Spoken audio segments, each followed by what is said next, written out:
warahmatullahi wabarakatuh.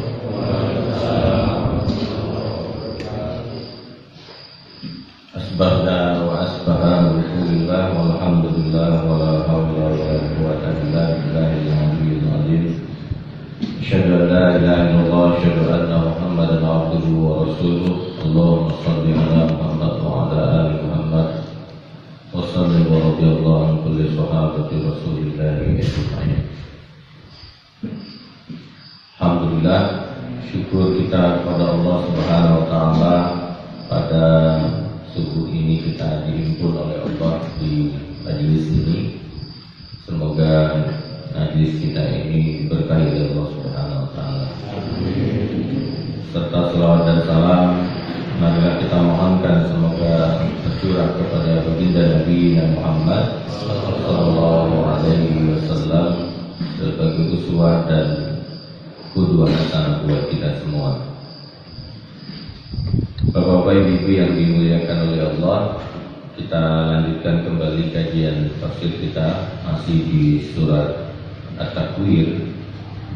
Kemarin terakhir kita sudah membahas di ayat yang keempat kelima kalau tidak salah.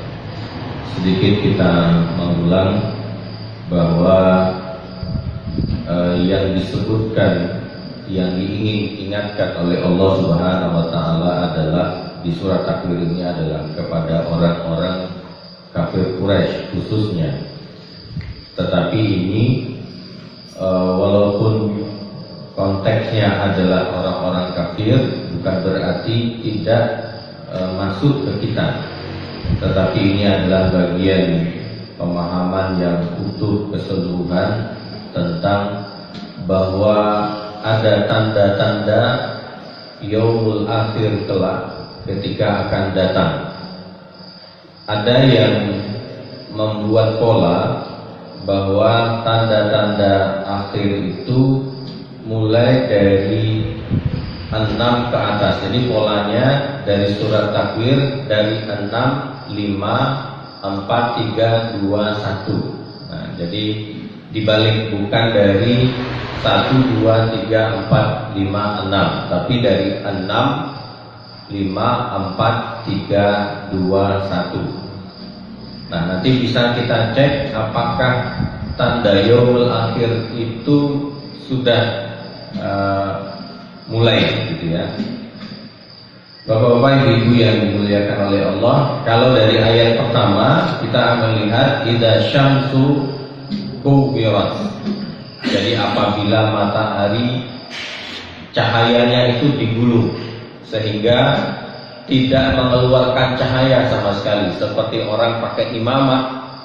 Jadi kalau lihat Habib Rizik itu kan pakai imamah. Nah, itu namanya yang digulung di kepala itu namanya imamah. Jadi Rasulullah Shallallahu Alaihi Wasallam menyebutkan ta'ammamu fa inni ata'ammam.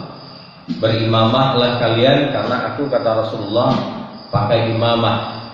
Maka yang di-share sama Pak Tohari waktu itu saya lihat imamah yang lepas lalu menjulai ke bawah, lalu imamah yang terpakai di leher lalu diletakkan sebagai sujud, maka itu tidak sah. Jadi maka hati-hati juga kalau pakai sorban.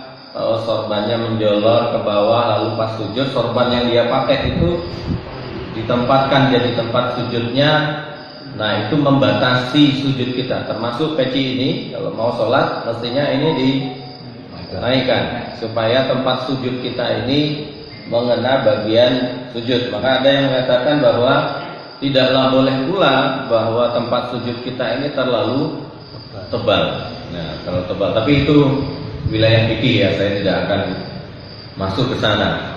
Bahwa idza syamsu kuwirat itu ending terakhir. Matahari itu ditutup, kalau sudah ditutup maka akan jatuh. Nah, jadi itu akhir. Ini menurut sebagian ulama. Jadi hitungannya itu dari 6, 5, 4, 3, 2, 1. Yang kedua, kalau ini sudah terjadi belum? Belum ya Pak? Semoga tidak kita lihat ya. Yang kedua adalah wa idzan nujumu qadarat. ketika cahaya-cahaya bintang-bintang itu yang bercahaya itu ingkadarat, cahayanya sudah mulai pudar. Jadi ingkadarat itu pudar. Jadi tidak seperti cahaya yang utuhnya bintang itu.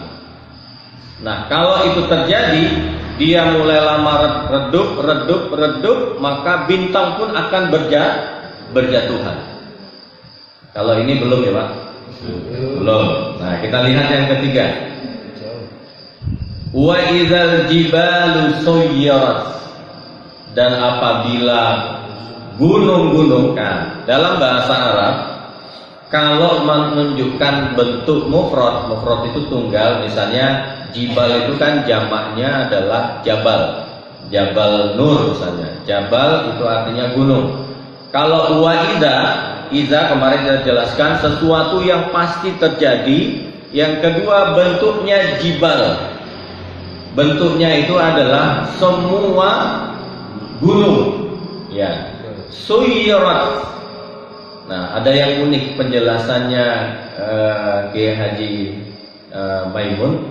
Beliau menjelaskan tentang wa idzal jibalu suyyirat. Ketika gunung-gunung itu, kata beliau, suyyirat ini dari kata saro, bendanya namanya sayyarah. Sayyarah itu adalah mobil. Ketika orang-orang sudah melakukan eksploitasi gunung.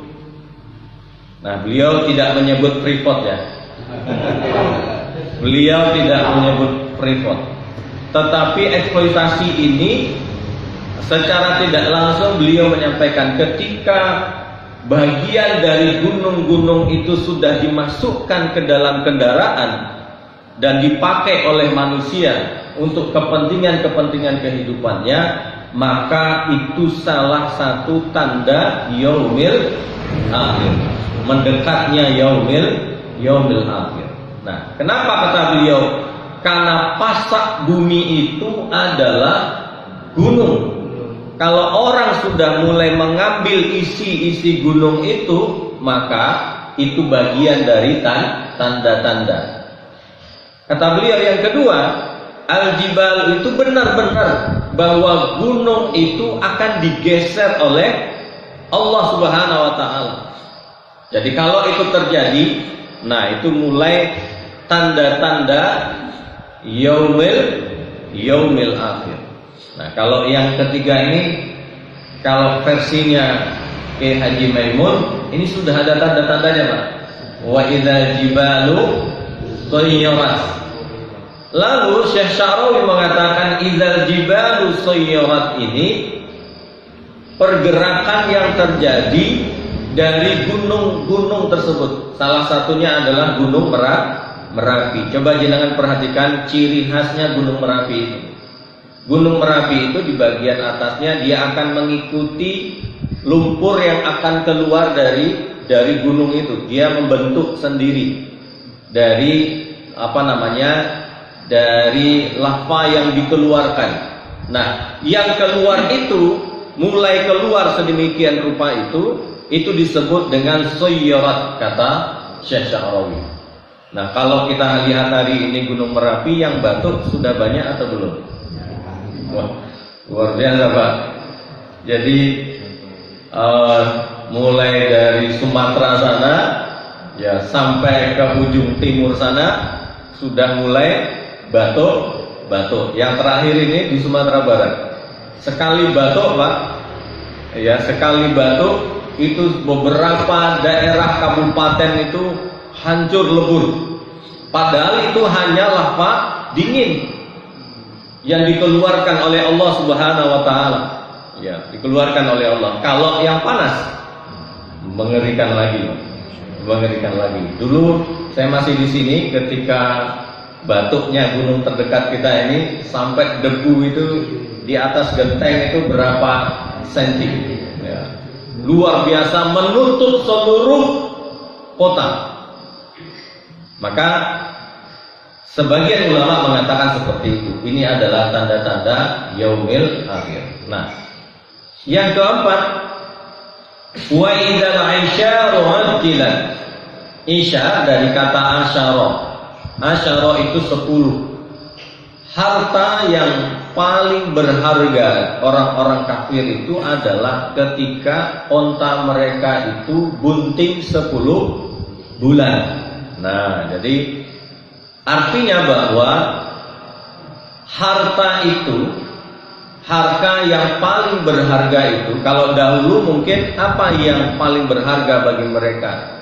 Paling berharga bagi mereka adalah onta bunting 10 bulan itu. Tapi ketika itu utilat, kata Allah, tidak lagi dipedulikan oleh orang lain, oleh orang-orang kafir Quraisy itu. Saking apa? Saking dahsyatnya apa tadi? Idza syamsu kuwirat wa idzan nujumu qadarat wa idzal jibalu suyirat. Saya masih ingat nih, ada saksi dari Sri. Jadi ketika gempa di Sumatera Barat, istri saya lagi di rumah, saya lagi di masjid, kita lagi sholat zuhur. Ya, masjid itu masjid baru, kubahnya besar. Ya, kubahnya besar. Gempanya 7,6, Pak. 7,6. Jadi ketika itu sudah mau sujud akhir. Ya, dari ruku itu mau sujud akhir. Allahu Akbar. Kebetulan masjid besar itu di sisi kanan kirinya ini ada jendela. Ada jendela. Jadi ketika sujud akhir, Allahu Akbar kata imam. Atas itu sudah mulai, kubah itu sudah mulai berderik. Ya. Jamaah itu lari. Saya tidak tahu kalau itu lari. Cuma ketika imam sujud lama, kok lama sekali sujudnya gitu ya. Ternyata saya mendongakkan kepala, imamnya sudah tidak ada. Ternyata imamnya lewat jendela. Imamnya lewat jendela. Akhirnya saya lihat tidak ada, saya maju. Ketika salam, assalamualaikum warahmatullah, assalamualaikum warahmatullah. Ternyata makmumnya sudah tidak ada. Nah, kita lari, ternyata mereka lari di aspal, jalan besar seperti ini. Karena posisinya agak keluar, kita lari ke jalan. Di jalan itu tidak bisa berdiri, Pak. Tidak bisa berdiri, harus tiduran. Maksudnya rebahan di jalan itu. Karena kalau kita berdiri pusing. Ketika berdiri pusing. Nah, akhirnya beberapa lama setelah itu saya lari ke rumah, nanyain istri, aman apa tidak gitu kan? Karena di depan rumah kita itu ada rumah bertingkat. Noah, mulailah mobil itu Pak, mobil motor bendengung kemana lari ke atas, khawatir Danau Singkara itu Pak Tohari, itu kan posisinya di atas dari Batu Sangkar itu. Dikhawatir, diisukan danau itu akan tumpah, akan lari ke yang terdekat dari danau itu adalah Batu Sangkar. Tempat kami tinggal itu diisukan bahwasanya Danau Singkara itu meletup, keluar airnya akan menghantam daerah Batu Sangkar yang di lembah itu. Akhirnya apa yang terjadi? Mobil lari kemana, motor lari kemana, mencari ke tempat yang lebih tinggi. Saya bilang ke istri, kita jangan keluar. Saya bilang kan, tawakal aja di sini. Kalau kita keluar lebih bahaya. Lebih bahaya, kenapa? Karena mungkin terjadi tabrakan dan sebagainya, itu bisa terjadi. Maka bayangkan, kira-kira dalam kondisi seperti itu, sapi dan kerbau mana yang akan kita bawa? Kan tidak mungkin, Pak. Tidak ada lagi gunanya gitu. Tidak ada lagi gunanya. Saya membayangkan, ya Allah, apa memang begini ya? Yaumil akhir itu terjadi, kalau seandainya benar-benar terjadi. Karena dalam pikiran kita itu mungkin bagian dari kiamat kecil yang Allah tunjukkan kepada kita. Jadi besok hari itu ada di atas itu anak Pak Haji namanya, dia baru istilahnya tasyakuran rumah bertingkatnya, rumah baru. Ya, jadi beliau mengatakan gini, alhamdulillah Ustaz katanya. Kenapa? Tasyakurannya sudah selesai. Maksudnya saya bilang, rumah bertingkatnya itu masuk dibelah oleh Allah, tanah itu rumah yang bertingkat dimasukkan ke dalam, ditutup lagi sama Allah. Ditutup lagi. Alhamdulillah Ustaz, rumah saya sudah selesai tasakuran, piring-piringnya aja sudah tidak ada. Piring-piringnya sudah tidak ada. Masya Allah. Jadi kita kan dari masjid itu mengumpulkan uang, belikan gitu, naik ke atas, bantuin yang rumah-rumahnya seperti tadi itu. Jadi kata Pak Haji ini, Masya Allah Ustaz, hanya hitungan menit Allah belah bumi ini, rumah saya itu saya lihat Ustaz, katanya dibelah oleh Allah bumi itu. Setelah itu rumahnya retak, dan retak belah dua begini, tadi yang sebelah kanan masuk, yang sebelah kiri masuk. Setelah ditutup, katanya sempurna ditutup oleh Allah. Masya Allah Pak. Jadi kira-kira mobil yang mana yang akan kita larikan? Tidak ada lagi Pak, tidak ada lagi.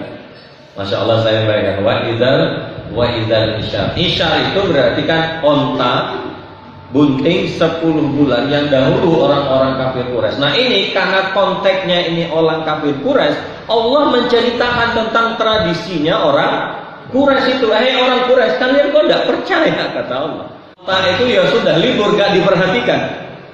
Nah maka sama dengan ini. Jadi kalau orang Arab, perempuan itu kan hanya persoalan apa yang dipakai. Jadi saking tak berharganya perempuan itu bagi orang-orang kafir itu. Kenapa Pak? Kalau mereka perempuan yang tidak ada perhiasannya, tidak ada emasnya, tidak ada kalungnya, tidak ada sesuatu menghias yang ada di tubuhnya ini, maka mereka menyebutnya mu'attolah. Mu'attolah itu perempuan yang tidak ada perhiasannya. Jadi sesuatu yang tidak berharga. Maka mu'attolah sama dengan dikatakan hanya perhiasan sementara. Kalau Anda perempuan tidak punya apa-apa, maka sesungguhnya sampean adalah perempuan yang mu'attolah. Tidak ada harganya bagi orang-orang kafir Quraisy. Wa idzal isyaru uttilat. Nah, sudah sampai di sini belum Pak kira-kira ya? Belum sempat ya?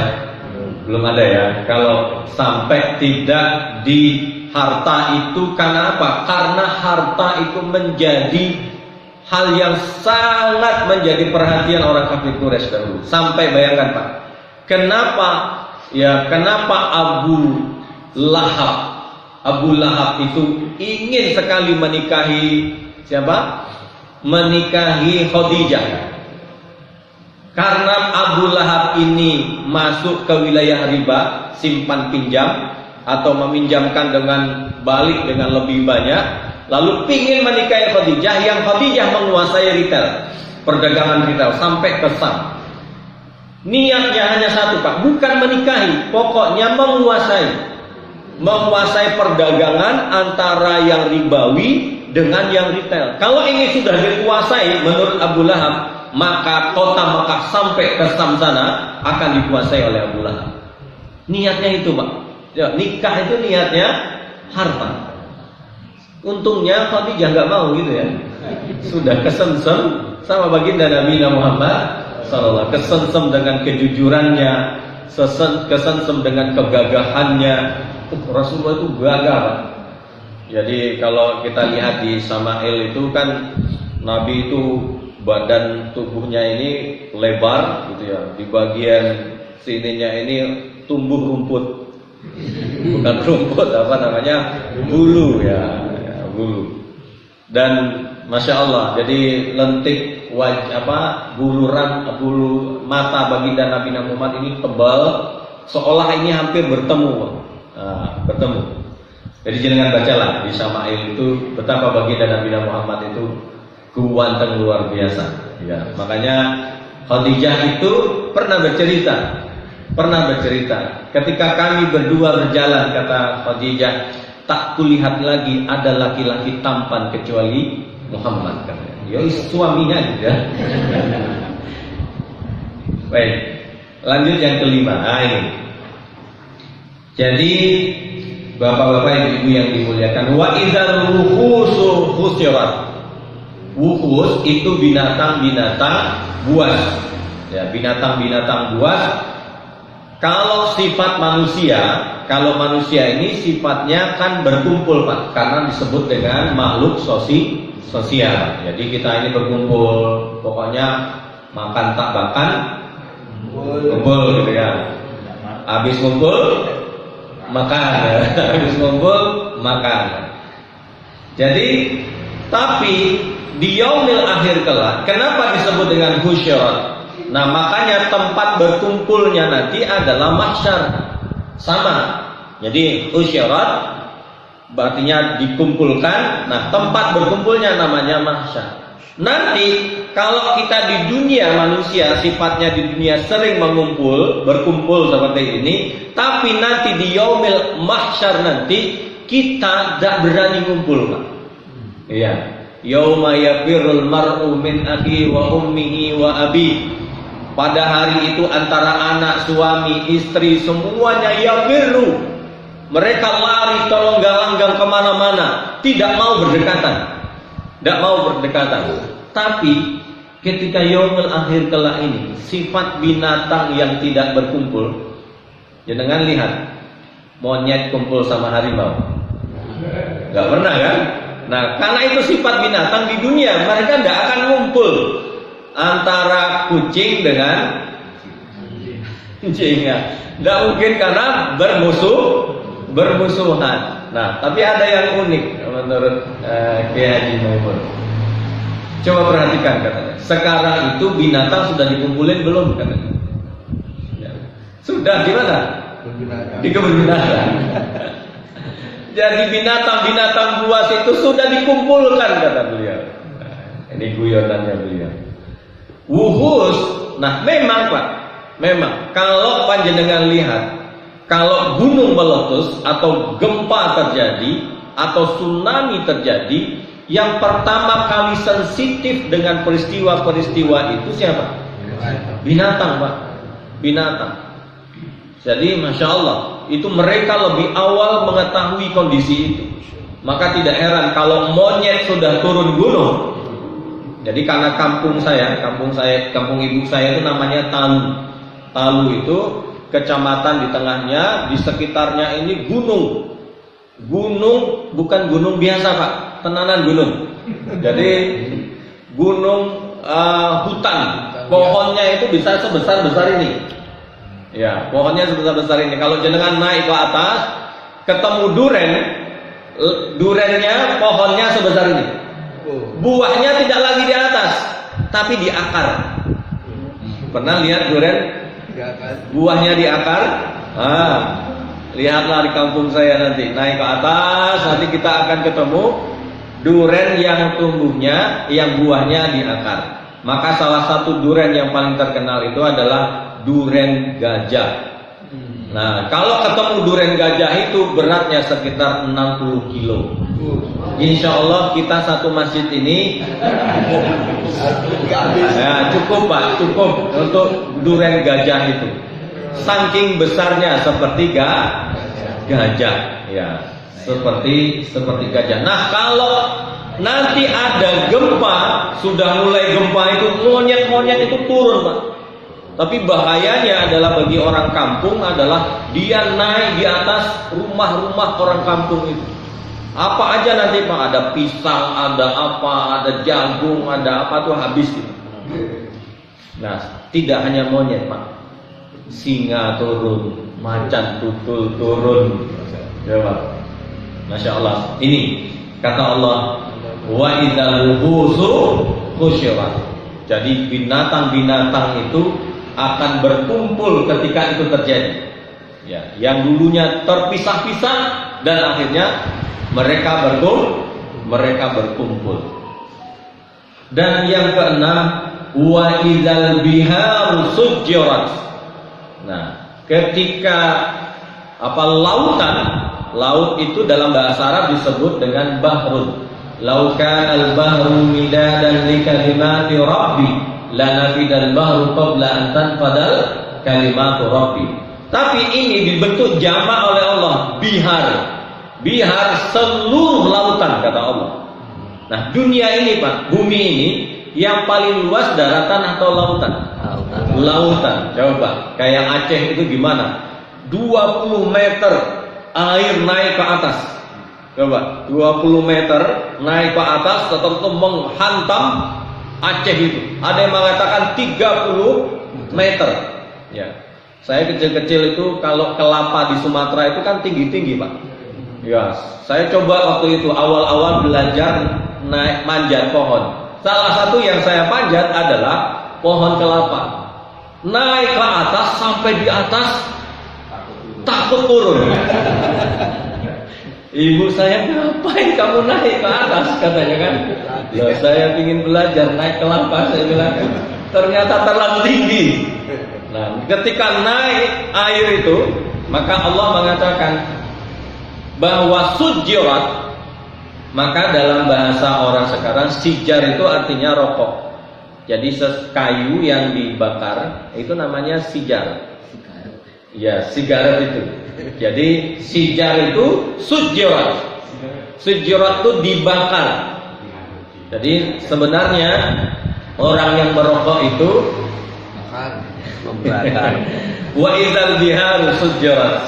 Nah, ada yang mengatakan bahwa seperti halnya apa? Halnya kata Allah wa idzas samaa'u kushitat. Ya, idzas samaa'u kushitat ini langit itu di apa ya? Kalau kita korban nanti ya, korban itu kan kulitnya itu dikelupas. Nah, kushitat itu juga dikulipas. Jadi langit itu dikelupas oleh Allah sehingga setelah kelupas. Setelah dikelupas maka terjadi wa idzal jahimu syu'irat. Maka kita akan melihat neraka itu secara terang benderang.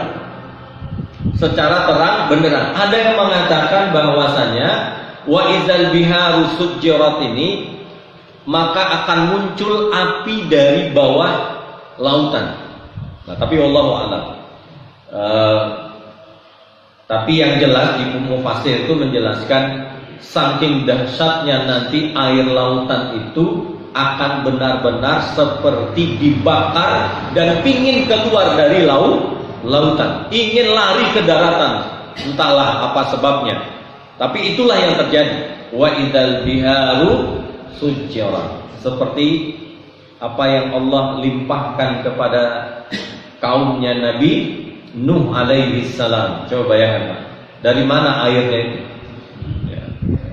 Kapal yang ditaruh di atas gunung oleh Nabi Nuh itu, airnya Allah limpahkan sampai naik ke atas. Ya, sampai anaknya nggak percaya. Gampang ayah, nanti saya naik ke atas bukit yang lebih tinggi katanya. Kata ayahnya, tidak ada lagi. Hari ini Allah akan tutup bumi ini dengan air. Dan itu sudah pernah terjadi Pak di zaman Nabi Nuh alaihi salam. Ya. Jadi lalu saya baca di kitabnya Syekh Sya'rawi mengatakan bahwa wa idzal biharu sujirat ini juga pernah terjadi kata beliau. Seperti antara Jawa dengan Sumatera itu kan dulu kan pulaunya menyatu. Ya, termasuk Jawa dengan Bali dan Lombok itu kan menyatu. Ketika wa idzal biharu dipanaskan, ada yang mengatakan dipanaskan, ketika dipanaskan maka daratan-daratan itu akan menjadi retak. Nah, makanya apa itu teori yang disebut oleh BMKG lempengan bumi itu. Jadi kalau Sumatera itu termasuk gunung yang berjejer panjang itu adalah bagian dari lempengan bumi kata BMKG itu. Dan itulah sumber terdahsyat nanti letupan itu katanya. Allahu a'lam bishawab. Wa idzan nufuzu zuwidat. Dan ketika jiwa-jiwa roh-roh itu dipertemukan. Masya Allah. Maksudnya gini, akan berkelompok Pak, berkelompok. Ini yang soleh ketemu yang soleh, yang penzina ketemu dengan penzina, apalagi. Pokoknya berkelompok-kelompok sesuai dengan ruhnya. Allahu a'lam bishawab. Bagaimana itu caranya Allah Subhanahu wa taala Wallahu a'lam bishawab. Tapi yang saya ketahui bahwasanya tsunami di Aceh itu, maaf ya, tsunami di Aceh itu rata-rata mayat itu berkumpul, Pak. Yang telanjang berkumpul sama yang bertelanjang, ya. Yang pakai jilbab itu mayat-mayat itu dikumpulkan. Nah uniknya mayat itu berkumpul dengan statusnya masing-masing. Maksudnya yang nggak pakai celana sama baju itu berkumpul, yang pakai celana berkumpul.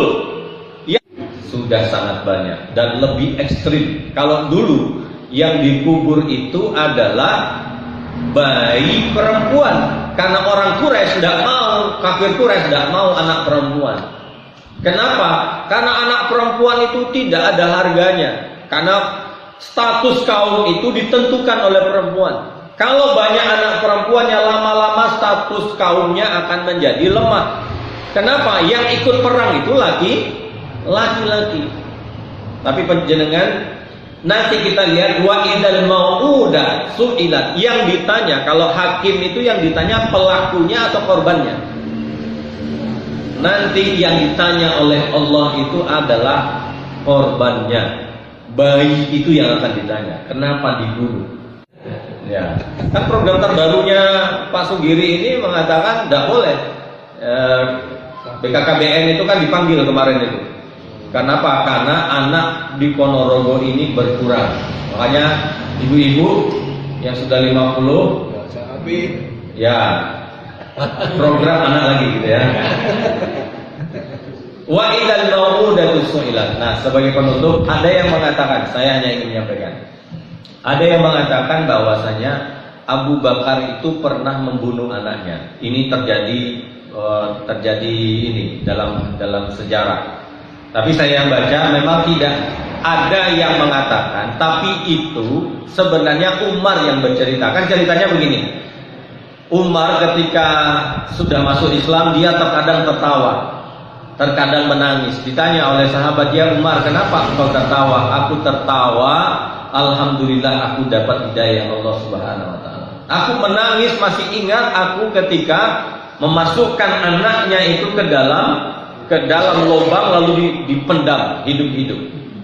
Nah, tapi hal ini dikaji oleh para muhaddisin. Itu memang Umar yang bercerita, tapi pelakunya bukan Umar. Ya, memang nama orang lain. Umar bercerita, tapi bukan Umar pelakunya. Mungkin salah dengar. Nah, tapi argumentasi kedua bahwa bukan Umar pelakunya, bukan bahasanya Umar tidak pernah melakukan itu, karena Hafsah itu kan anaknya Umar. Anaknya Umar yang menjadi istri Nabi itu kan Hafsah ini kan anak pertamanya Umar. Kalau memang Umar melakukan pembunuhan kepada anak perempuannya, mestinya Hafsah juga kena. Ya, Hafsah juga kena karena anak perempuan dan anak pertama. Dan Hafsah tidak. Artinya para sejarawan mengatakan tidak ada dalil nakli dan akli yang menunjukkan kebenaran bahwasanya Umar bin Khattab pernah membunuh anak perempuannya. Nah, nauzubillah. Wa idzal mau'udatu su'ilat. Apalagi sekarang nauzubillah. Ya Hamdan gitu ya, hamil duluan. Ya hamil duluan, akhirnya nyari dokter yang mau aborsi. Ya, di dalam Islam boleh aborsi tapi dengan syarat.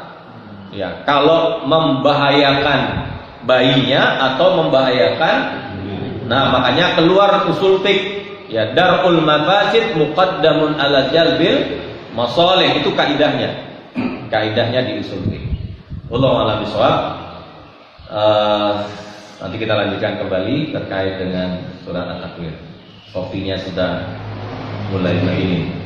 Aku lu qauli hadza, astagfirullahaladzim. Assalamualaikum warahmatullahi wabarakatuh.